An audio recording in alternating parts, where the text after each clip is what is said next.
Vilniaus miestas didžiausią troleibusų parką turintis ES miestas. Skaičiuojama, kad mieste yra apie 270 troleibusų.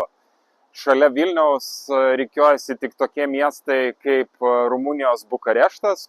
Iš esmės visai nesenai teko lankytis Bergene, tai yra antras pagal dydį Norvegijoje, kuris taip pat turi savo troleibusų tinklą, ir bendraujant su vietiniais žmonėmis, iš tikrųjų labai nustebau, kai jie atsakė, kad iš esmės yra priimtas sprendimas atsisakyti visų troleibusų parko dėl paprastos priežasties. Tai yra iš esmės miestui yra per brangu išlaikyti troleibusų parką, todėl kad jisai yra labai brangus ir miestui kainuoja tikrai nemažus pinigus. Miesto taryba paskaičiavo, kad atsisakius troleibuso parko per metus bus sutaupyta apie 21 milijoną eurų miesto biudžetui, ir tai bus kiekvienais metais.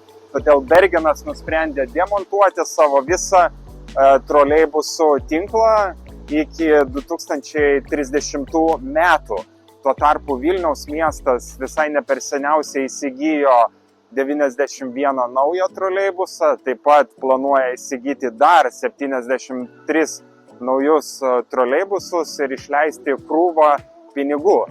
Jeigu lygintume 1 kilometro savikainą, troleibuso 1 kilometro kaina Vilniaus mieste yra pati brangiausia ir siekia beveik 3,6 eurų už 1 kilometrą. Tuo tarpu važiuojant elektriniu autobusu 1 kilometro kaina yra apie 2,66 euro už 1 kilometrą. Tai yra iš tikrųjų visos kitos alternatyvos yra pigesnės ir Vilniaus miestas yra toliau pasmerktas būti kamščiuose tol, kol nebus alternatyvios transporto priemonės, kurią galima bus greitai judėti miestu, pavyzdžiui, lengvasis metro ar tramvajus. Todėl visi šitie sprendimai, kurie skatina troleibusų tinklą, iš esmės yra vakar dienos sprendimai.